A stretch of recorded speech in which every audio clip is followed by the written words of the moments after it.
इस वीडियो में हम जानेंगे कि कंट्रोल स्ट्रक्चर किसे कहा जाता है जो कि हम अपनी प्रोग्रामिंग में अक्सर इस्तेमाल करते हैं।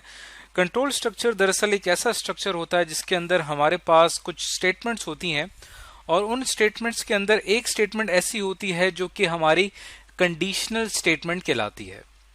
और ये कंडीशनल स्टेटमेंट अगर ट्रू होगी, यानी इस कंडीशनल स्टेटमेंट के दो चांसेस हैं, या तो ये स्टेटमेंट ट्रू होगी और या तो ये स्टेटमेंट जो है वो फॉल्स होगी। अगर ये स्टेटमेंट ट्रू हो जाती है तो क्या होगा कि इसके अंदर इसकी कुछ सब स्टेटमेंट्स होती हैं जो कि प्रोसेस होंगी इस कंडीशन के ट्रू होने पर। जैसे यहाँ पे स्टेटमेंट नंबर 3 अगर ट्रू होती है तो 3A 3B 3C ये प्रोसेस होंगी। अगर ये कंडीशन फॉल्स होती है तो 3A 3B 3C प्रोसेस नहीं होंगी, बल्कि कंट्रोल जो है वो स्टेटमेंट नंबर 3 से शिफ्ट हो जाएगा स्टेटमेंट नंबर 4 में। यानी इस तरह का जो स्ट्रक्चर होता है प्रोग्रामिंग का, इसके अंदर हमारे पास कंट्रोल जो होता है वो डिपेंड करता है एक कंडीशन के ऊपर, उसके ट्रू होने के ऊपर या उसके फॉल्स होने के ऊपर।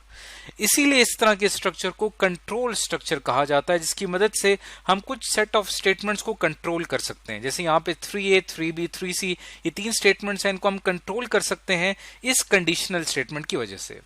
तो ये हमने एक स्ट्रक्चर, एक जर्नल समझने की कोशिश की है। अब हम इसी चीज को एक प्रोग्राम की मदद से समझने की कोशिश करते हैं।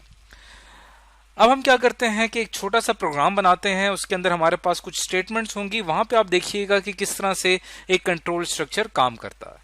तो सबसे पहले हम स्टेटमेंट नंबर 1 यहां पे लिखते हैं। लेट सपोज हम एक वेरिएबल ले लेते हैं x, और ये हमारे पास स्टेटमेंट नंबर 1 है। उसके बाद हमने क्या करना है कि इस वेरिएबल x के अंदर कोई वैल्यू स्टोर करवानी है। तो उसके लिए हम यहाँ पे एक स्टेटमेंट लिखते हैं, print inverted commas enter a number, जिसमें हम यूजर को ये कहेंगे कि वो अपने कीबोर्ड से एक नंबर एंटर करे, और वो नंबर जो है वो हम चाहते हैं कि वो x वेरिएबल में जाके स्टोर हो जाए। तो उसके लिए हम यहाँ पे स्कैन की कमांड लिखते हैं और कॉमा एंड ऑपरेटर जो कि एड्रेस ऑपरेटर कहलाता है, एड्रेस ऑफ x के एड्रेस में जाके जो भी वैल्यू हम कीबोर्ड से एंटर करेंगे वो x में जाके स्टोर हो जाएगी। अब हमने क्या करना है कि उस x को चेक करना है क्या वो जो हमने नंबर एंटर किया है क्या वो एक पॉजिटिव नंबर है या वो एक नेगेटिव नंबर है। तो उसके लिए हम यहाँ पे एक कंडीशनल स्ट्रक्चर बनाएंगे।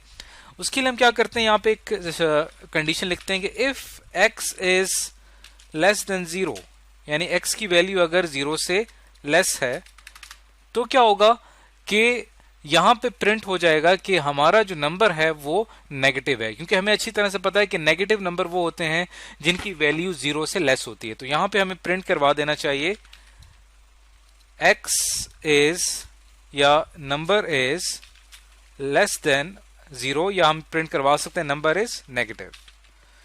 यहां पे हम /n का इस्तेमाल करते हैं ताकि न्यू लाइन में हमारी जो स्टेटमेंट है वो प्रिंट हो। और अगर जो है वो नंबर 0 से लेस नहीं है तो फिर हम क्या करते हैं, यहां पे एक और कंडीशन लिखते हैं कि else if x is greater than 0, तब क्या प्रिंट होना चाहिए, तब प्रिंट होना चाहिए कि नंबर जो है वो हमारा क्या है, पॉजिटिव है, क्योंकि पॉजिटिव नंबर वो होते हैं जो कि जिनकी वैल्यू 0 से ज्यादा होती है। तो यहां पे प्रिंट की स्टेटमेंट हम लिखेंगे inverted commas /n number is positive.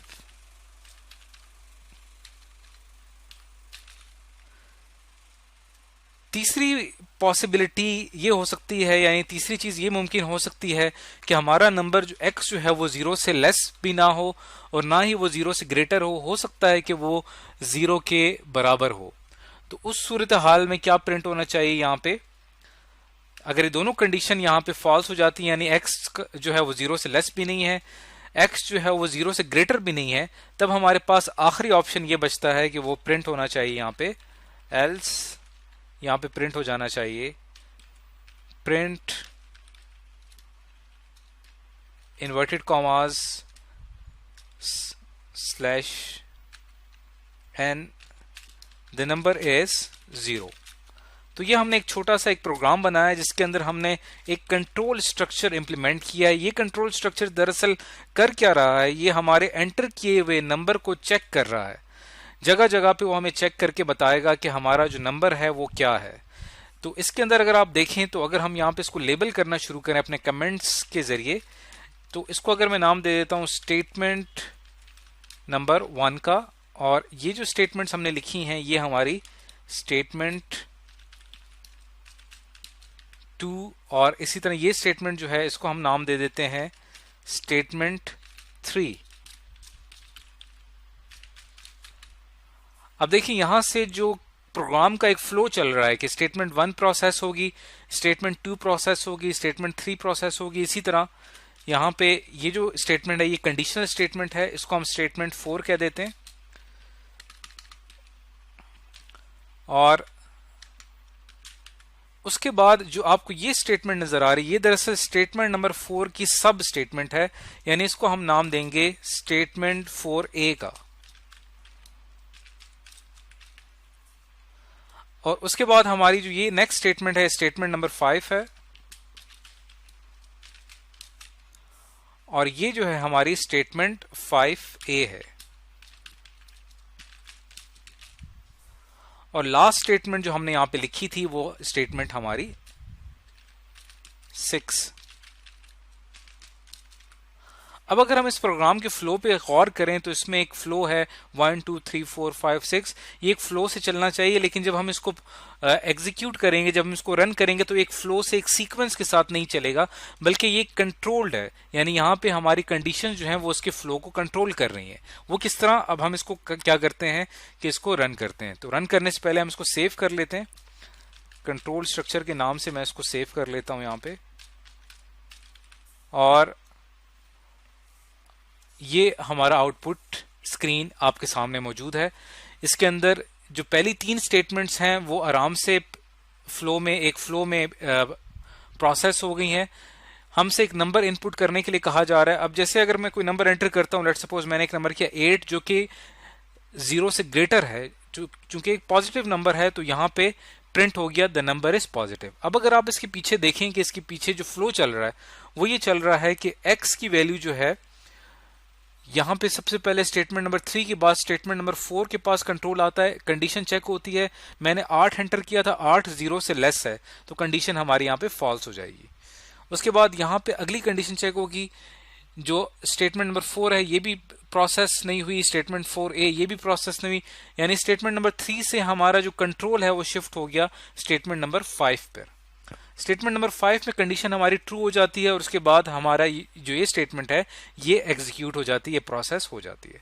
इसी तरह अगर मैं कोई नेगेटिव नंबर एंटर करता हूं तो आप देखिएगा, जैसे यहाँ पे एंटर मैं करता हूं -5, तो यहाँ पे आ जाता है नंबर इज नेगेटिव, यानी यहाँ पे हमारी ये स्टेटमेंट जो है ये ट्रू हो जाती है और कंट्रोल शिफ्ट हो जाता है यहाँ पे 4A पे, और यहाँ पे ये स्टेटमेंट प्रिंट हो जाती है और बाकी जो स्टेटमेंट्स हैं वो प्रिंट नहीं होती। इसी तरह अगर आप यहाँ पे 0 एंटर कर देते हैं तो द नंबर इज 0 लिखा हुआ आ गया नंबर 0। इसका मतलब ये कि हमारी पहली कंडीशन भी गलत हुई, दूसरी कंडीशन भी गलत हुई, और तीसरी पॉसिबिलिटी हमारे पास यही थी कि हमारा नंबर 0 हो, तो यहाँ पे ये लाइन प्रिंट हो गई। तो इस वीडियो में आज हमने सीखा दरअसल कि प्रोग्रामिंग में एक कंट्रोल स्ट्रक्चर किसे कहा जाता है।